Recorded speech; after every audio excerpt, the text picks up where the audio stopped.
हाल फिलहाल में जो एक एग्जाम हमको सामने दिखाई दे रहा है वो है अमीन पटवारी। और अमीन पटवारी का एग्जाम क्यों खास हो जाता है? वो इसलिए खास हो जाता है क्योंकि उसका जो सिलेबस है वो कॉमन है, यानी कि वो बाकी दूसरे एग्जाम के सिलेबस को भी कवर कर देगा। अभी अमीन पटवारी का एग्जाम 7 दिसंबर को होने वाला है। बाकी सारे एग्जाम चाहे आप शिक्षक भर्ती का देखें या और दूसरे एग्जाम जिनकी बात की जा रही सीएमओ, फिक्स है नहीं है, 50-50 है, 80-20 है, जो भी रेशियो है। लेकिन अमीन पटवारी एक ऐसा एग्जाम है जिसका आना तय है, एग्जाम होना तय है 7 दिसंबर को। अभी मैं आपको 90 डेज का स्ट्रेटेजी बता रहा हूं अगले 3 महीने में। ये 3 महीने को हम 3 फेज में बांटेंगे, फेज 1, फेज 2, फेज 3। तीनों फेज में क्या क्या करना है ये मैं आपको बताऊंगा। मैं बस एक गारंटी दे रहा हूं आपको कि एटलीस्ट मेरी बातों को फॉलो कर लेना, फॉलो कर लेना। बस काफी सिंपल टेक्निक्स है, काफी सिंपल मेथड है, काफी सिंपल स्ट्रेटेजी है। लेकिन ये बता दूं हर सिंपल चीज इजी नहीं होता, अभी इस पर बात करेंगे। बट फिलहाल अभी देखो 7 दिसंबर का एग्जाम है और अभी आप जब भी देखें 90 डेज का टारगेट हम लेकर चलते हैं। तो शुरुआत के स्ट्रेटेजी स्ट्रक्चर फॉर अमीन पटवारी, ठीक है। अमीन पटवारी ये नॉर्मल पटवारी से अलग है, ये समझ लो नहर नाला ये सब का काम देखने का काम करते हैं, ठीक है। और हो सके तो इंटरव्यू लेकर भी आएंगे, कोई पुराने अमीन पटवारी होंगे तो। सबसे पहला फेज 1 फाउंडेशन बिल्ड करना है। अभी हम 90 डेज में तोड़ेंगे, 90 डेज को 30 डेज में तोड़ेंगे। और पहला जो 30 है वो फाउंडेशन बिल्डिंग का होगा। किसका? फाउंडेशन बिल्डिंग का। आप कहीं से भी तैयारी कर रहे हो, पुराने 1 मार्क्स से चुके हो या 1 मार्क्स लेकर आए हो एग्जाम में, अभी आपको एकदम बेसिक से शुरुआत करना है, शुरुआत से स्टार्ट करना है। और पहले फेज में, फेज 1 में आपको बिल्ड करना है फाउंडेशन। अभी फाउंडेशन का मतलब समझना क्या है। यहाँ पे टारगेट होना चाहिए आपका 60% सिलेबस कवर होना चाहिए। बोले सर पहले दिन पहले महीने में 60% खत्म कर दे, हो जाए। लेकिन ये 60% सिलेबस जो है वो मार्क्स ओरिएंटेड, मार्क्स ओरिएंटेड। मैं कई सारे वीडियो में 80-20 रूल के बारे में बात किया हूँ। 80% मेहनत करने से 20% रिजल्ट मिलता है और कभी कभार 20% मेहनत करके 80% रिजल्ट हो जाता है। 80% सिलेबस आप पढ़ेंगे, हो सकता है 20 मार्क्स आए, 20% सिलेबस पढ़ेंगे 80 मार्क्स आ जाए। हर फील्ड में ये 80-20 का प्रिंसिपल काम करता है। और ध्यान रखना, ये जो 60% सिलेबस है, अभी देखो सिलेबस में क्या क्या चीज आएंगे आपके। अभी पहले 150 मार्क्स का होता था, अब वो 100 मार्क्स का होने लग गया सारे एग्जाम। और 2 घंटे के एग्जाम होने लगे, पहले 3 घंटे हो गए थे। तो अब ये 100 मार्क्स का होगा, 100 क्वेश्चन, 2 घंटे के पेपर रहेंगे। लेकिन सब्जेक्ट्स क्या क्या रहेंगे उसको मैं बता देता हूँ। एक आपका मैथ्स रहेगा और रीजनिंग रहेगा, इंडियन जीके रहेगा और छत्तीसगढ़ जीके रहेगा। उसके अलावा लैंग्वेज में हिंदी रहेगा और आपका इंग्लिश रहेगा। ठीक, उसके बाद करंट अफेयर्स रहेंगे और कंप्यूटर रहेंगे। यही पूछा जाना है, यही चीजें तो पूछा नहीं। Maths, reasoning, Indian GK, Chhattisgarh GK, Hindi, English, current affair, computer.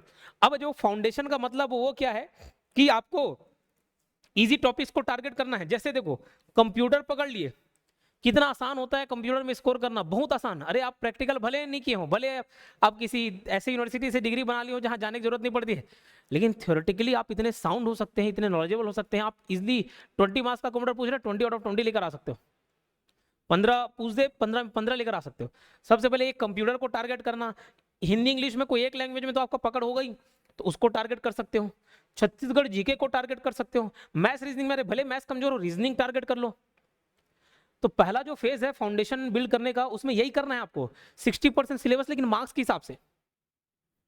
बोले सर ये सबको छोड़ दे क्या, इंडियन जीके मैथ्स ये सबको छोड़ दे क्या? अगर आपको टफ लग रहा है तो एटलीस्ट फाउंडेशन बिल्ड करने का मतलब जो इंपॉर्टेंट टॉपिक्स हैं एटलीस्ट उसको पढ़िए, बार बार पढ़िए।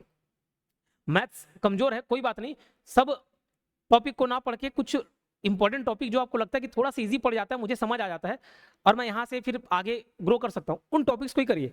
लेकिन 60% मार्क्स के हिसाब से सिलेबस कवर करिए। और देखो पहले दिन सिलेबस और वेटेज का प्रिंट निकाले, ये बात को लिख लेना।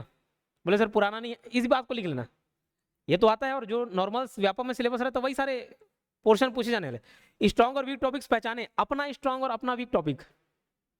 व्यापम के हिसाब से नहीं, आपको अपना स्ट्रॉन्ग और वीक टॉपिक कौन सा लग रहा है उस पर मेहनत करना है, जैसे मैंने बताया, ठीक है। डेली प्लान क्या रहेगा? मॉर्निंग में देखो थ्योरी प्लस कंसेप्ट बिल्डिंग, आपका 2 से 3 घंटा उसमें थ्योरी पढ़ने में रहना चाहिए। और मैं बार बार टीओटी फॉर्मूला बताता हूं, golden rule, TOT theory objective test series, बस इतना ही करना रहता है।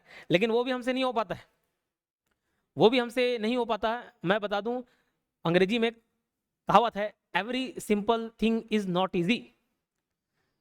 ये छोटा सा लाइन है लेकिन बहुत बड़ी बात कहता है, बहुत बड़ी सीख देता है। Every simple thing is not easy. Every simple thing is not easy, हर साधारण चीज आसान नहीं होती। मेडिटेशन करना कितना साधारण काम है, चुपचाप बैठना है 5 मिनट, अपने थॉट्स को ऑब्जर्व करना है, ऑब्जर्व करते साथ ही सारे थॉट्स गायब हो जाते हैं। हम कोशिश करते रहते विचार मत आए, विचार मत आए, अरे विचार मत आए ये प्रयास मत करो, विचार को देखो, ऑब्जर्व करो, नहीं होता। कितना साधारण चीज है, लेकिन आसान है क्या, होता ही नहीं है। डेली सुबह उठना कितना साधारण काम है, नहीं होता आसान। 15 मिनट आपको एक्सरसाइज करना है, बोले वो भी नहीं हो पा रहा है। 15 मिनट करना कितना साधारण चीज है, दौड़ भाग कर लिए, पेट निकला जा रहा है इतना बड़ा, बोले सर आपका भी निकला, साधारण है लेकिन आसान नहीं है। ठीक, तो करना है आपको। ठीक, थ्योरी और प्रैक्टिस एमसीक्यू। एमसीक्यू अभी से सर पूरा टॉपिक करने, अरे भैया उतना इंतजार नहीं करने का अपने को, दूसरा पोस्ट लेके चल देगा, आप देखते रह जाओगे थ्योरी कंप्लीट करूंगा तब एमसीक्यू, नहीं हो पाए। थ्योरी करना है, एमसीक्यू करना है, ठीक है। और रात में देखो, मॉर्निंग का, आफ्टरनून का, नाइट का एक शिफ्ट ये रखना रिवीजन के लिए, जो उस दिन का नोट्स बनाया जो भी पढ़े हो, शॉर्ट नोट्स बना लो, अगर अभी से करते चल रहे हो तो नोट्स बना सकते हो, एकदम की पॉइंट्स, कीवर्ड। 10-20 पेज का जो आपका पूरा कंटेंट है वो एक पेज में समाहित हो जाना चाहिए, ऐसा शॉर्ट नोट्स। और शॉर्ट नोट्स बना रहे हो, लंबा लंबा लिख रहे हो, ऐसा थोड़ी शॉर्ट नोट्स कहलाता है। एकदम कीवर्ड जो आपको समझ आ जाए, दूसरे को समझ नहीं आए। मेरा राइटिंग समझ आता है कि दूसरे को नहीं, लोग उसी में कमेंट आधा भरे पड़े हैं, सर राइटिंग अच्छा कर लिया करो, ऐसी बनाया करो जानबूझ के, दूसरे को मत समझ आए। ठीक, खुद को समझ आना चाहिए। और रिवीजन हर टॉपिक का जो भी पढ़े 10 मिनट रिवीजन के लिए निकालो। रात का समय रिवीजन के लिए किया ही करो, सोने से पहले एक बार रिवीजन करना ही है, नया मत पढ़ा करो, पुराना जो सुबह पढ़े हो ना उसका रिवीजन ये मस्ट है। ठीक, तो ये बोला देखो, शॉर्ट नोट भी रेडी हो जाएगा आपका, और इससे टारगेट क्या, 60% सिलेबस मार्क्स ओरिएंटेड, और हम लोग शॉर्ट नोट्स रेडी कर लेंगे।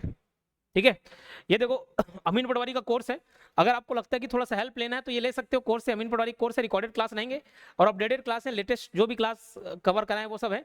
ठीक है, पीडीएफ नोट्स मिलेगा, ये आप बहुत ही कम फीस पर इसको अवेल कर सकते हो, बहुत ही कम फीस पर, मिनिमम फीस है, ये यूज कर सकते हो।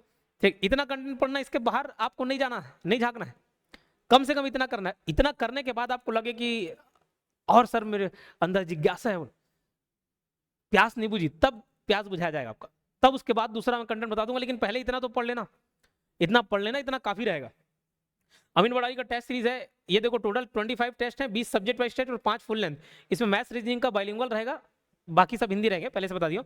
इसमें ये मनी सर एक्सप्लेनेशन दिए, इसमें टॉपिक, इसमें वीडियो एक्सप्लेनेशन भी है। फीस थोड़ा सा ज्यादा रखें टेस्ट सीरीज का, क्योंकि उसमें मनीष सर को कहा गया कि सर पूरा वीडियो एक्सप्लेनेशन देना, इस कारण फीस थोड़ा ज्यादा रखें, एटलीस्ट वो सर का सैलरी निकले उसमें। ठीक है, लेकिन ये काफी यूजफुल रहने वाला है, तो इसको आप ले सकते हो। कोई भी हेल्प लेना किसी से बुरी बात नहीं है, लोग पता नहीं नेगेटिव रूप में देखते हैं कोर्स को, किताब को।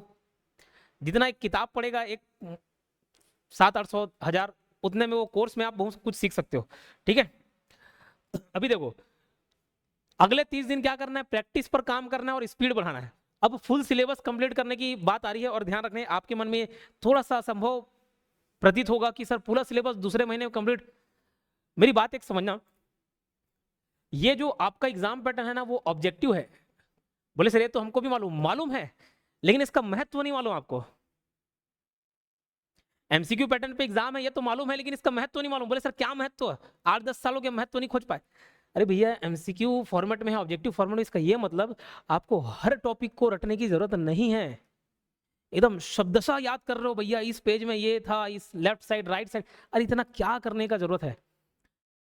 सबसे पहला प्राथमिकता ये होना चाहिए कि सिलेबस एटलीस्ट कवर हो। अरे याद रहेगा नहीं रहेगा ये आपके सोचने का काम नहीं है, दिमाग का काम है। आपका काम है एक बार नजर से उसको गुजारो, वो भी आप नहीं कर पाते हो। आप किसके पीछे रटने रिवीजन करना और रटना दोनों बहुत अलग अलग बात है। ठीक है, दोनों में अंतर है, रिवीजन करना और रटना। मैं रिवीजन पे फोकस करता हूँ, रटने पे नहीं। और रिवीजन करोगे तो ऑटोमेटिक सब याद हो जाएगा, लेकिन रटते नहीं बैठ रहे, एक टॉपिक को रट रहे पूरा दिन उसमें बीत जा रहा है, ऐसा नहीं। एमसीक्यू पैटर्न है, उसका महत्व समझिए। आप एक बार देखो 100 यूनिट है, 100 चैप्टर समझ लो, 10 चैप्टर को एकदम कंठस्थ रटने से अच्छा है 90 चैप्टर को एक बार रीड कर लिया जाए, वो आपको ज्यादा मार्क्स दिला पाएंगे बजाय वो 10 वाला। ठीक, तो पूरा सिलेबस आपको उस तरीके से कंप्लीट करना है। एटलीस्ट सिंगल रीडिंग, एक शब्द यूज कर लेना, सिंगल रीडिंग। और ये जो सिंगल रीडिंग रहेगा मेरे दोस्त, ये रहेगा कॉन्शियस रीडिंग। ठीक है, सिंगल रीडिंग रहेगा कॉन्शियस, चेतन रूप से, एकदम सचेत होके, मैकेनिकली नहीं। इस बात को समझना। और एक मैं यहाँ पर एक्स्ट्रा, पढ़ने की बात तो हर कोई करता है, लेकिन ये अपने जो दिमाग है एक प्रकार से युद्ध है, और युद्ध के लिए आपके पास एक ही हथियार इधर खोपड़ी के अंदर, और उस हथियार को आपको एकदम धारदार बनाना है, एक ही बार में सब घायल। उसके लिए मैं जो प्रैक्टिकल मैं यूज करता हूं अपने लाइफ में, छोटे स्तर पर सही, लेकिन मैं जो यूज करता हूं प्रैक्टिकली उसको मैं बता रहा हूं। जो मेमोरी पावर के कोर्स में मैंने बताया वही बता रहा हूं, एकदम सिंपल एक टेक्निक सटीक। मेरे दोस्त आज से मेडिटेशन करना चालू कर देना, ध्यान करना चालू कर देना, और वो ध्यान कोई बाबा वाला ध्यान नहीं, जंगल जाग घुस गए और वहीं जंगल में मंगल कर रहे हो, सब नहीं। घर में बैठ के रूम में चुपचाप जिस कंफर्टेबल, जरूरी एकदम पद्मासन कर रहे हो, दोनों पैर ऐसे मोड़ मार के बैठ रहे हो कि नहीं आज से ही बाबा रामदेव बन जाएंगे और अगले दिन वो पैर ही नहीं खुल रहा है आपका, सब जाम हो गया, ऐसा नहीं। जिस कंफर्टेबल सिटिंग पोजीशन आपको लगे उसमें बैठिए, आंख बंद करिए, 5 मिनट से स्टार्ट करिए। 5 मिनट भी नहीं हो रहा, 2 मिनट से स्टार्ट करिए, लेकिन आदत तो बनाइए। और कुछ नहीं करना है, विचारों को रोकने का प्रयास नहीं करना है, जो विचार आ रहे हैं ऑब्जर्व करना है, बस ऑब्जर्व करना है। As soon as you start observing your thoughts, पूरा का पूरा वैनिश हो जाता है थॉट्स। जैसे ही आप ऑब्जर्व करना चालू करेंगे ना, सारे थॉट्स वैनिश हो जाएंगे, सब विचार गायब हो जाएंगे, इतना कॉन्शियसनेस डेवलप हो जाता है। ठीक, तो वो 2 मिनट ही करना चालू करो, लेकिन करो दोस्त, काफी काम आएगा। मैं 30 साल का अपना एक्सपीरियंस बता रहा हूँ, 30 साल में जो मेरे को अलग अलग गुरुओं से जो सीख मिली होगी, ये सीख बेस्ट है। ठीक है, ध्यान। अब देखो, आप 2 मिनट 5 मिनट करने बैठते हो, वो अच्छी बात है, एकदम आपको बूस्ट कर देगा, आपका मेमोरी पावर शार्प कर देगा।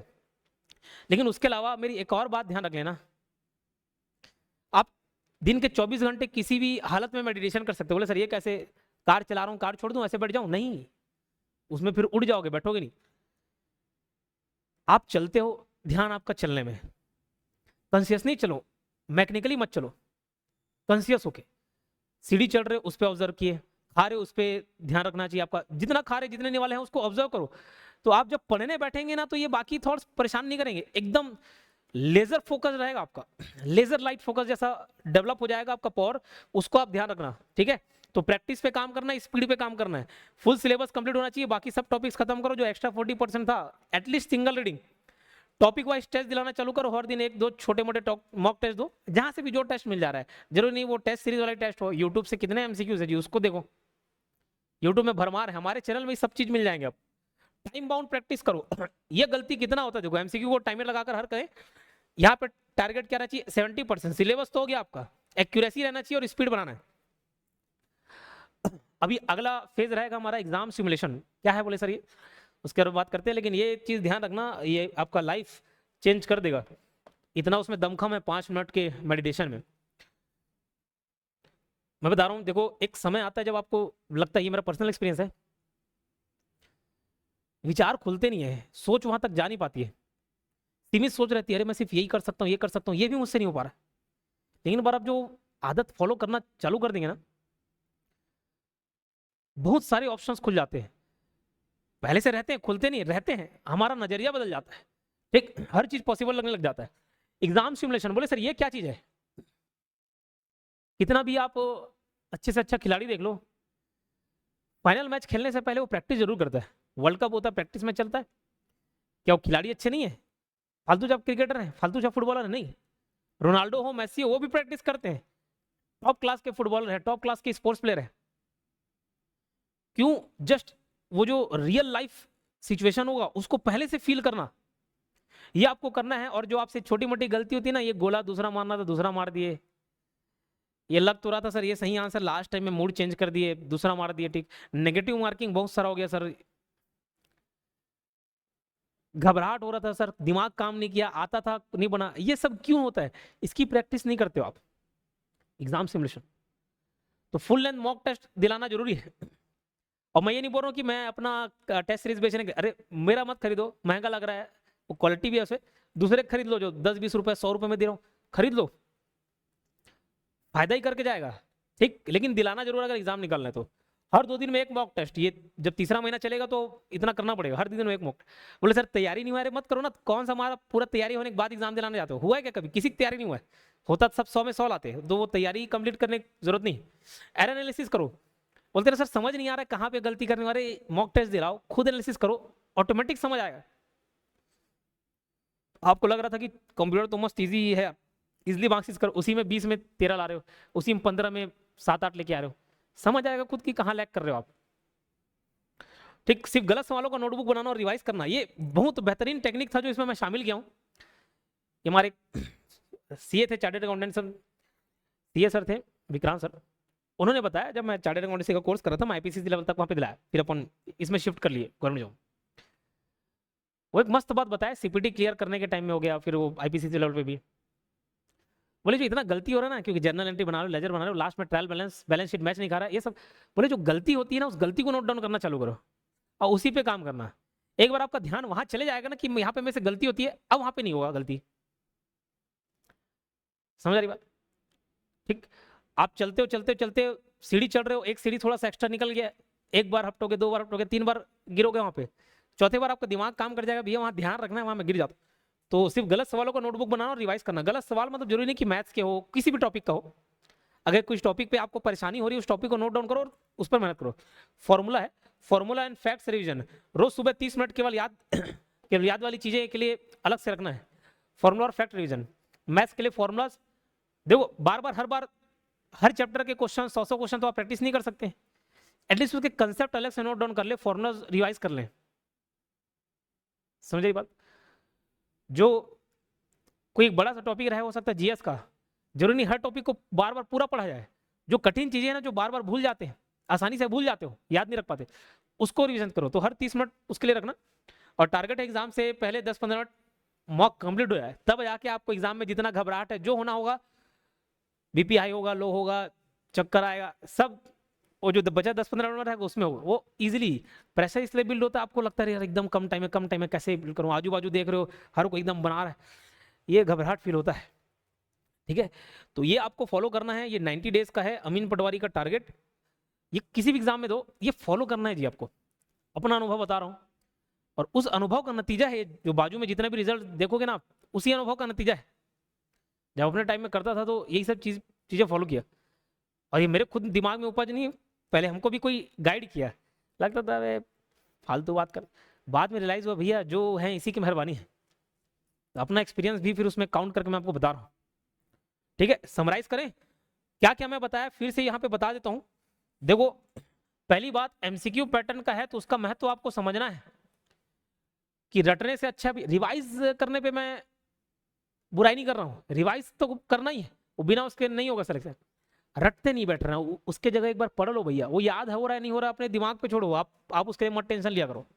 ठीक है, तो एमसीक्यू के महत्व को समझना है, थ्योरी पढ़ना है, ऑब्जेक्टिव दिलाना है, टेस्ट सीरीज दिलाना है, टीओटी फॉर्मूला ध्यान रखना, और क्या करना भैया, मेडिटेशन करना। और ये मेडिटेशन का स्वरूप वो बाबा वाला नहीं बताया, अन्न जल त्याग दियो, वैसा नहीं, बैठना, ऑब्जर्व करना, क्या थॉट सारे ऑब्जर्व करते चलना, बहुत शार्प हो जाता है, माइंड इतना कूल हो जाता है। जब आप किताबें पढ़ेंगे ना, नोट्स पढ़ेंगे, वो एज इट इज हूबहू याद रहता है, ये एक्सपीरियंस किया हुआ चीज है, एक्सपीरियंस किया हुआ चीज है। ठीक, आपका काम बन जाएगा, आप कोई बुद्धत्व की प्राप्ति नहीं हो जाएगी, लेकिन आपका एग्जाम वाला काम हो जाएगा इससे। ठीक है, और इसका अलग जो स्वरूप बताया कि बाकी सब भी करे तो एकदम चेतन मन से करें, आपकी चेतना वहां मौजूद रहनी चाहिए। समझ रही बात? तो इन सब बातों को फॉलो करें, और कोर्स हमारे ऐप से आप योगेन साहू क्लासेस नाम का ऐप है, योगेन साहू क्लासेस ऐप से डायरेक्ट परचेज कर सकते हैं। इसके अलावा 8770123687 इस नंबर पर भी आप कांटेक्ट करके कोर्स परचेज कर सकते हैं। मिलते हैं किसी और वीडियो में, धन्यवाद।